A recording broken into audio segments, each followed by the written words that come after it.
Hi అండి. అందరికీ నమస్కారం. Welcome to my channel. ఈ వీడియోలో ఏపీ ప్రభుత్వ ఉద్యోగులకు మరియు పెన్షనర్లకు 2 సూపర్ బెనిఫిట్స్ ట్రెజరీలకు వెంటనే ఉత్తర్వులు జారీ. దీనికి సంబంధించిన పూర్తి వివరాల వీడియోలో తెలుసుకుందాము. వీడియోని ఎక్కడే కానీ స్కిప్ చేయకుండా ఎండ్ వరకు చూసేయండి. అప్పుడే ఇన్ఫర్మేషన్ పూర్తిగా అర్థమవుతుంది. వీడియో చూస్తున్న ప్రతి ఒక్కరు వీడియోకి లైక్ చేయండి ఫ్రెండ్స్. ఈ వీడియోని తోటి ఉద్యోగ పెన్షన్ మిత్రులతో అయితే షేర్ చేయండి. కొత్తగా మన ఛానల్ చూస్తున్నవారు ఇంకా ఎవరైనా సబ్స్క్రైబ్ చేసుకున్నట్లయితే వెంటనే మన ఛానల్‌ని సబ్స్క్రైబ్ చేసుకోండి. దీని ద్వారా నేను చేసే లేటెస్ట్ వీడియోస్ అన్నీ మీ వరకు రీచ్ అవుతాయి. ఇక ఆలస్యం చేయకుండా వివరాల్లోకైతే వెళ్ళిపోదాము.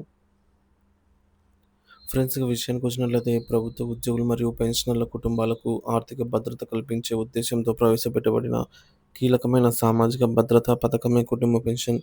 ఉద్యోగి సర్వీస్‌లో ఉండగా మరణించిన లేదా పదవీ విరమణ చేసి సర్వీస్ పొందుతూ మరణించిన వారి కుటుంబ సభ్యుల జీవనాధారం కోసం ఈ పెన్షన్ చెల్లించబడుతుంది. ఈ సదుపాయం ఆంధ్రప్రదేశ్ రివైజ్డ్ పెన్షన్ రూల్స్ 1980లోని రూల్ నంబర్ 50 ప్రకారంగా అమలు చేయబడుతుంది. సర్వీస్ పెన్షన్ అంటే ఏమిటి? ఫ్యామిలీ పెన్షన్ అంటే ఏమిటి? సర్వీస్ పెన్షన్ ప్రభుత్వ ఉద్యోగి సుదీర్ఘకాలం సేవలు అందించి ఏ కారణం చేతనైనా పదవీ విరమణ చేసిన అనంతరం వారి కుటుంబ పోషణ నిమిత్తం ప్రభుత్వం నుండి నెలవారీగా పొందే ఆర్థిక సహాయాన్ని సర్వీస్ పెన్షన్ అంటారు. ఇది ఉద్యోగి చేసిన సేవకు ప్రతిఫలంగా ఇచ్చేది. కుటుంబ పెన్షన్ అంటే ఏమిటి? సర్వీస్‌లో ఉన్న ఉద్యోగి మరణించినప్పుడు లేదా పదవీ విరమణ చేసి సర్వీస్ పెన్షన్ పొందుతున్న పెన్షనర్ మరణించినప్పుడు వారి కుటుంబ పోషణ నిమిత్తం అర్హులైన కుటుంబ సభ్యులకు ప్రభుత్వం చెల్లించే పెన్షన్‌ను కుటుంబ పెన్షన్ అంటారు. కుటుంబ సభ్యుల వివరాలు నమోదు ఆవశ్యకత.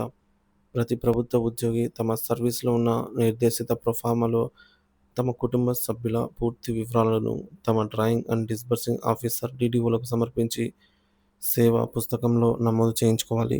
ఈ వివరాలు పదవీ విరమణ సమయంలో పెన్షన్ ప్రపోజల్స్ తయారీకి మరియు దురదృష్టవశాత్తు ఉద్యోగి మరణిస్తే కుటుంబ పెన్షన్ మంజూరుకు అత్యంత కీలకం. డీడీఓలు ఈ వివరాలను ధృవీకరించి పెన్షన్ మంజూరు అధికారికి పంపుతారు.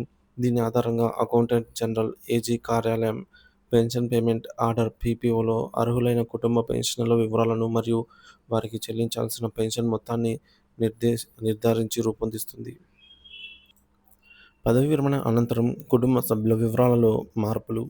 ఒకవేళ పెన్షన్ ప్రతిపాదనలు పంపే సమయంలో కుటుంబ సభ్యుల వివరాలు సరిగ్గా లేకపోయినా లేదా పదవీ విరమణ చేసిన తర్వాత పిల్లలు శారీరక లేదా మానసిక వైకల్యాలకు గురైన పెన్షనర్ చట్టబద్ధంగా వివాహం చేసుకుని పిల్లలను కలిగి ఉన్న అటువంటి అదనపు వివరాలను నిర్దిష్ట రూల్స్ ప్రకారంగా సంబంధిత ట్రెజరీ అధికారికి అందించి పీపీఓలో నమోదు చేయించుకునే సౌకర్యం ఉంది. కుటుంబ పెన్షన్‌కు అర్హులైన కుటుంబ సభ్యులు ప్రాధాన్యత క్రమంలో చూసుకున్నట్లయితే రివైజ్డ్ పెన్షన్ రూల్స్ 1980లోని రూల్ నంబర్ 50 క్లాజ్ 12 మరియు ఆంధ్రప్రదేశ్ ప్రభుత్వ ఉత్తర్వులు జీవోఎంఎస్ నంబర్ 315 ప్రకారంగా financial department dated on 7th October 2010 ప్రకారం కుటుంబ పెన్షన్ పొందుటకు అర్హులైన వారు ప్రాధాన్యత క్రమంలో చూసుకున్నట్లయితే మొదటగా స్పౌస్ జీవిత భాగస్వామి భార్య కావచ్చు, భర్త కావచ్చు. తర్వాత పిల్లలు, కుమారులైతే 25 ఏళ్ళు వచ్చే వరకు లేదా వివాహం లేదా ఉద్యోగం పొందే వరకు ఏది ముందైతే అది. కుమార్తెలైతే వివాహం లేదా ఉద్యోగం పొందే వరకు ఏది లేదా జీవితాంతం కొన్ని షరతులకు లోబడి అయితే. సో, పైన పేర్కొన్న వారెవరు అంటే స్పౌస్ గాని, పిల్లలు గాని లేని పక్షంలో ఉద్యోగి పెన్షనర్ పైన పూర్తిగా ఆధారపడి ఉన్నటువంటి వారి యొక్క తల్లిదండ్రులకు కూడా కుటుంబ పెన్షన్ ఇచ్చేదానికి అర్హులు. సో, పొందేదానికి అర్హులవుతారనమాట. శారీరక లేదా మానసిక వైకల్యం కలిగిన పిల్లలు కూడా ఈ యొక్క ఫ్యామిలీ పెన్షన్‌కి అర్హులవుతారనమాట. ఆదాయ పరిమితులకు లోబడి జీవితాంతం అయితే వాళ్ళకి పెన్షన్ లభిస్తుంది. ఇక వితంతు లేదా విడాకులు పొందిన కుమార్తెలు ఆదాయ పరిమితులకు లోబడి ఇతర షరతులకు అనుగుణంగా అయితే ఇవ్వడం జరుగుతుంది. కుటుంబ పెన్షన్ చెల్లింపు విధానం మరియు పరిమాణం. ఉద్యోగి సర్వీస్‌లో ఉండగా మరణిస్తే మొదటి 7 సంవత్సరాల వరకు లేదా ఉద్యోగికి 65 సంవత్సరాలు నిండే వరకు ఏది ముందైతే అంతవరకు ఉద్యోగి చివరి నెల మూల వేతనంలో బేసిక్ పేలో 50% పెన్షన్‌గా అయితే చెల్లిస్తారు. దీన్నే ఎన్హాన్స్డ్ ఫ్యామిలీ పెన్షన్ అని అంటారు. ఆ తర్వాత ఉద్యోగి చివరి నెల మూల వేతనంలో 30% పెన్షన్‌గా జీవితాంతం చెల్లిస్తారు. దీన్నే నార్మల్ ఫ్యామిలీ పెన్షన్ అంటారు.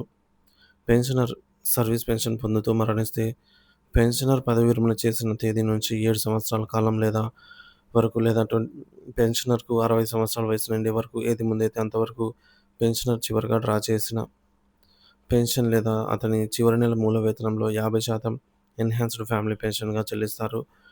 ఏది తక్కువైతే అది. ఆ తర్వాత పెన్షనర్ చివరి నెల మూల వేతనంలో 30% నార్మల్ ఫ్యామిలీ పెన్షన్‌గా జీవితాంతం చెల్లిస్తారు. గమనిక పీపీఓలో ఎన్హాన్స్డ్ ఫ్యామిలీ పెన్షన్ ఎంతకాలం వర్తిస్తుంది? ఆ తర్వాత నార్మల్ ఫ్యామిలీ పెన్షన్ ఎంత వర్తిస్తుంది? అనే వివరాలు స్పష్టంగా నమోదు చేయబడి ఉంటాయి. కుటుంబ పెన్షన్‌కు సంబంధించి కొన్ని ముఖ్యమైన నియమాలు. కనీస సర్వీసు. ఎన్హాన్స్డ్ ఫ్యామిలీ పెన్షన్ 50% పొందాలి అంటే ఉద్యోగి కనీసం 7 సంవత్సరాలు నిర్వధిక సర్వీస్ పూర్తి చేసి ఉండాలి. 7 సంవత్సరాల లోపు సర్వీస్ ఉన్నవారికి కుటుంబానికి 30% నార్మల్ ఫ్యామిలీ పెన్షన్ మాత్రమే మంజూరు చేస్తారు. పదవి విరమణ తర్వాత వివాహం. పెన్షనర్ రిటైర్ అయిపోయిన తర్వాత చట్టబద్ధంగా వివాహం చేసుకొని ఉంటే వారి జీవిత భాగస్వామి మరియు వారికి కలిగిన సంతానం కూడా కుటుంబ పెన్షన్‌కు అర్హులవుతారు.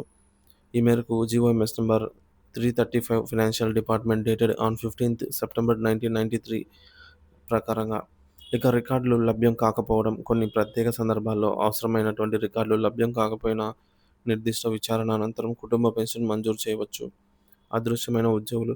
ఉద్యోగి అదృశ్యమై లేదా ఆచూకీ తెలియకుండా పోయిన సందర్భాల్లో 1 సంవత్సరం తర్వాత వారికి కుటుంబ పెన్షన్ అయితే చెల్లిస్తారు.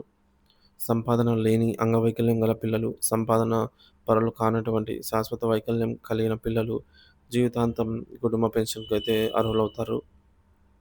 అయితే కొన్ని పరిమితులకు లోబడి ఇకపోతే మరణించిన రోజు పెన్షన్. పెన్షనర్ చనిపోయిన రోజు వరకు కూడా వారికి రావాల్సిన పెన్షన్‌ను చెల్లిస్తారు. ఆ మరుసటి రోజు నుంచి కుటుంబ పెన్షన్ లబ్ధిదారునికి చెల్లింపులు మొదలవుతాయి. డియర్నెస్ రిలీఫ్ మరియు అదనపు పెన్షన్. కుటుంబ పెన్షన్‌పై కూడా ప్రభుత్వం ఎప్పటికప్పుడు ప్రకటించే కరువు భత్యం డీఆర్ చెల్లిస్తారు. అలాగే వయసు పైబడిన పెన్షనర్లకు వర్తించే అదనపు క్వాంటమ్ ఆఫ్ పెన్షన్ ఏక్యూపీ కూడా కుటుంబ పెన్షనర్లకు వారి వయసును బట్టి వర్తిస్తుంది. పునర్వివాహం. కుటుంబ పెన్షన్ పొందుతున్న వితంతు లేదా విడాకులు తీసుకున్న వ్యక్తి పునర్వివాహం చేసుకుంటే వారి కుటుంబ పెన్షన్ రద్దవుతుంది. అయితే మైనర్ పిల్లలు ఉన్న పక్షంలో వారి మేజర్‌లు అయ్యే వరకు లేదా నిర్దిష్ట ప్రభుత్వ ఉత్తర్వుల మేరకు పెన్షన్ అయితే కొనసాగవచ్చు. బహుళ వితంతువులు. ఒకవేళ ఉద్యోగికి చట్టబద్ధంగా ఒకటి కంటే ఎక్కువ మంది భార్యలు ఉంటే వారందరికీ కూడా వారందరూ కూడా వితంతువులైతే కుటుంబ పెన్షన్ వారికి సమాన వాటాలుగా అయితే చెల్లించబడుతుంది. మొదటి భార్య మరణానంతరం ఫ్యామిలీ పెన్షనర్‌గా ఉన్న మొదటి భార్య చనిపోతే వారి పిల్లలకు ఒకవేళ ఉంటే లభిస్తుంది. రెండో చట్టబద్ధమైన భార్యతో పాటు కుటుంబ పెన్షన్‌కు అర్హత కలిగి ఉంటుంది. ఈ 2 కుటుంబ పెన్షన్ల పరిమితి. ఒక వ్యక్తి 2 వేర్వేరు కుటుంబ పెన్షన్లు పొందుతున్నప్పటికీ, ఆ రెండిటి మొత్తం గరిష్టంగా 27,830గా అయితే పరిమితం చేయబడింది. ఈ మేరకు G O M S number 245 financial department dated on 4థ్ సెప్టెంబర్ 2012 అయితే తెలుపుతోంది. రిటైర్మెంట్ తర్వాత అర్హత పొందిన సంతానం. రిటైర్మెంట్ తర్వాత జన్మించిన లేదా దత్తత తీసుకున్న సంతానం కూడా కుటుంబ పెన్షన్‌కు అర్హత కలిగి ఉంటారు. అక్రమ రెండవ వివాహము. మొదటి భార్య జీవించి ఉండగా ప్రభుత్వ అనుమతి లేకుండా చట్టబద్ధంగా విడాకులు పొందకుండా మరో పెళ్లి చేసుకుంటే ఆ రెండో భార్య కుటుంబ పెన్షన్‌కు అర్హురాలు కాదు. విడాకులు పొందిన లేదా విడిగా ఉంటున్న భార్య పిల్లలైతే చట్టబద్ధంగా విడాకులు పొందినప్పటికీ లేదా విడిగా ఉంటున్నప్పటికీ న్యాయస్థాన ఉత్తర్వుల మేరకు భార్య లేదా పిల్లలు కుటుంబ పెన్షన్‌లో వాటాకు అర్హులు కావచ్చు. ఇటీవల న్యాయస్థానం తీర్పు జీవోఎంఎస్ నంబర్ 152 రద్దు. ప్రభుత్వ ఉద్యోగుల కుటుంబ పెన్షన్ నిబంధనలకు సంబంధించి రాష్ట్ర ప్రభుత్వం 2019 నవంబర్ 25న జారీ చేసిన జీవోఎంఎస్ నంబర్ 152ను ఇటీవల హైకోర్టు రద్దు చేసింది. ఈ జీవో ద్వారా పదవి విరమణ చేసిన ప్రభుత్వ ఉద్యోగి మరణిస్తే ఆ ఉద్యోగి వితంతు కుమార్తె లేదా విడాకులు తీసుకున్న కుమార్తె కుటుంబ పెన్షన్ పొందేందుకు కొన్ని అర్హతలను చేర్చారు. హైకోర్టు ఈ జీవోను రాజ్యాంగ విరుద్ధమని పేర్కొంది. చట్టం ద్వారా తెచ్చిన నిబంధనను కార్యనిర్వాహక ఉత్తర్వుల ద్వారా భర్తీ చేయటం లేదా మార్చటం చెల్లదని స్పష్టం చేసింది. 1980 రూల్స్ చట్టబద్ధమైనవని, ఇందులో వితంతు లేదా విడాకులు తీసుకున్న కుమార్తెకు పెన్షన్ పొందే విషయంలో అదనపు షరతులు విధించలేదని తెలిపింది. కాబట్టి పదవీ విరమణ చేసిన ఉద్యోగి మరణానంతరం కూడా వారి వితంతు కుమార్తెలు మరియు విడాకులు తీసుకున్న కుమార్తెలు కుటుంబ పెన్షన్ పొందేందుకు అర్హులేనని కోర్టు తేల్చి చెప్పింది. పెన్షన్ పొందడం అనేది జీవన ఉపాధి హక్కు, రాజ్యాంగం ప్రసాదించినటువంటి జీవించే హక్కుల్లో భాగమని సుప్రీంకోర్టు కూడా పలు సందర్భాల్లో పేర్కొన్న విషయాన్ని హైకోర్టు గుర్తు చేసింది. ఈ సమాచారం కుటుంబ పెన్షన్ సంబంధించిన ప్రాథమిక అవగాహన కోసం ఉద్దేశించబడింది. వ్యక్తిగత కేసులు, సంబంధిత నిర్దిష్ట వివరాలు మరియు అర్హతల కోసం సంబంధిత ప్రభుత్వ నిబంధనలను, ఉత్తర్వులు మరియు అధికారులను సంప్రదించడమే మంచిది.